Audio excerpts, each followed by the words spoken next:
জিনিস খেয়াল করে দেখেছেন সকালবেলা 7টা সাড়ে 7টার পর থেকেই না সবজি মাছ দাদারা চলে আসে। হুম। তারপরে এই যেই একটু বেলা বাড়ে না দেখবে আইসক্রিমের গাড়ি আসছে। তার সাথে সাথে কিছুক্ষণ পরে এক কাপড়ের বালতি আসে। আর বিকেলবেলা হলেই না আসবে কি বলুন তো, ফুচকা, ধোসা এগুলো আসে।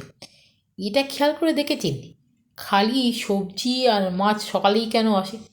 কারণ ওটাই ওনাদের মর্নিং ডিউটি করেন ওনারা আর কি। ওটা ওটা অফিসিয়াল টাইম, মর্নিং ডিউটি হয় ওটা, সবজি আর মাছের। তারপরে ফলও আছে ওই সঙ্গে, সবজি মাছ ফল ওইসব মর্নিং ডিউটি হয়। তারপরে দুপুর হলেই দেখবেন ওই আইসক্রিমের গাড়ি আসছে, একবারে বালতি, ওটা ওনারা আর কি যাকে বলে গুড আফটারনুন ডিউটি করে। দুপুরের ডিউটি হয় ওটা। কিন্তু বিকেলবেলা দেবেন কেউ নেই, সব ফাঁকা।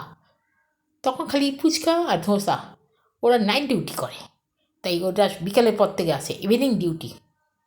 এই হচ্ছে আসল ব্যাপার জানেন। ওই জন্যই দেখবেন কেউ কারোর ডিউটির বাইরে না আসে না। যেটা সকালে আসার তো সকালেই আসবে, মানে সবজি মাছ ফল। দুপুরে হলেই তো আইসক্রিমের গাড়ি, তার সাথে একেবারে বালতি। আর বিকেলে ধোসা ফুচকা। এই হচ্ছে আসল ব্যাপার।